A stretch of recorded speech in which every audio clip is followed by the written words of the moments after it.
It's Thursday, we call it TBT, and when I started making this video series, there was one video I knew I would make this summer that I was more excited about than anything else, and it's this one.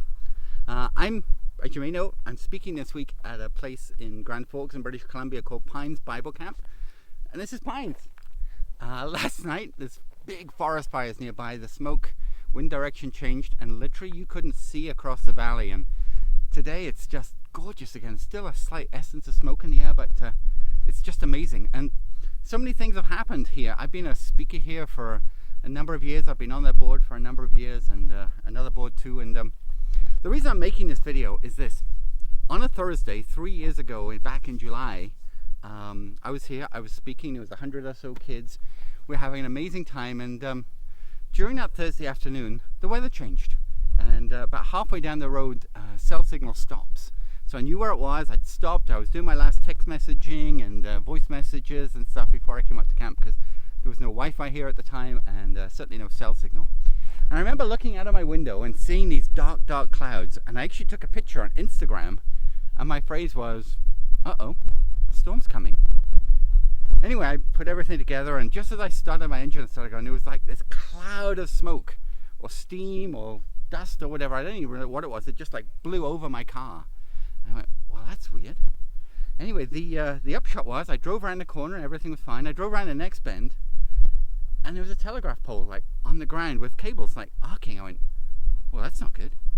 So I drove past that one, and then I found another, and then I'm thinking, I think if I stay in the car is earthed, I'm not going to get electrocuted. And the more I started to drive, the more and more trees were down, and it's like, this is crazy. It was pouring with rain. It was like not good. And I went, maybe I should go back. I went, maybe I should go forward, because nobody actually knows where I am right now, and something obviously happened. So there was a storm, and when I got here, I couldn't even get to the camp because there were so many trees that had fallen down.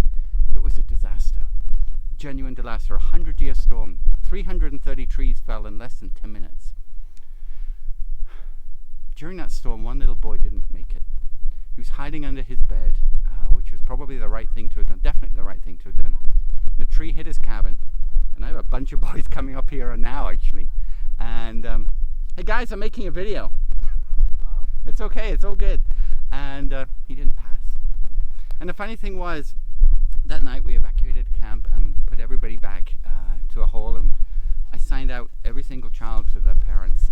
And at the end of the night, following morning, there was a list, and I had highlighted pen across every single name except one, and one of the camp staff came to me and said, "So is everybody safe in the count of 4?" I went, "Yeah, except this one kid." He went, "Yeah, that was Richard."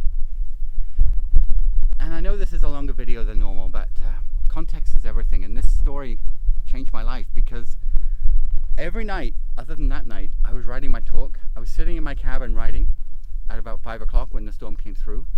And when eventually I got back to my cabin, after all the tree trunks and stuff that I walked over, because it was lit like a war zone, my cabin had a tree right down the middle of it. And I know if I'd have been sitting at my desk at this time the storm came, I don't know what I've done. Maybe I would have stayed in there, but I sure would have been badly injured, if not critically injured. I may not even have survived. I honestly, I don't know. But my life changed 180 degrees that day. I realized that I had more of a mission in me than just to survive.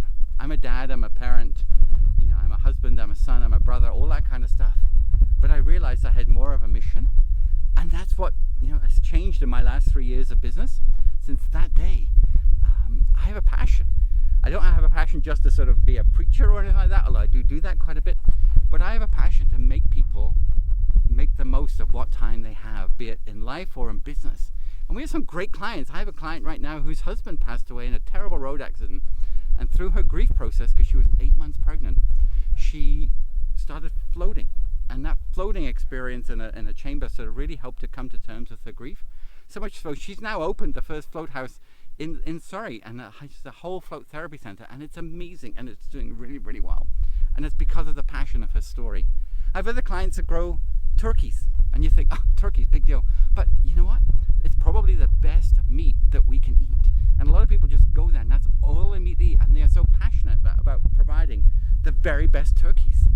I have another client who puts in gutter systems. You think, gutter systems, are you kidding? But again, he was so mad that there was so many people being ripped off with like junk products very best system for BC so that the rainwater didn't just pour over. It was his passion that created the business. And I could go on and on about people's passion and how their businesses, survive and thrive because of it. And that's our job as a team at We Make Stuff Happen, is to help people take their business, turn it around and capture that passion and turn it into a marketing strategy. So it's a longer video today. I hope you don't mind. It was partially for my therapy, but I'm over that. But I just wanted to show you what Pines Bible Camp looks like. I wanted to see if we can do this. Give you a 360 of what I'm seeing right now. It's just the best place to sort of spend a week. I just love coming up here. Love speaking to 100 kids and inspiring. I've already done that today. Do it again tonight and tomorrow. But again, I just want to encourage you to live your passion. Whatever it is that's in your heart to go and make a difference, go do it. Go do it with excellence. And when you do, you'll find that people will flock to you, and that is the crux of a great marketing strategy. So thanks for listening. It's a much longer than normal. I'll be back at normal time tomorrow. But thanks again, and make it a great day. It's TBT. Go make some stuff happen.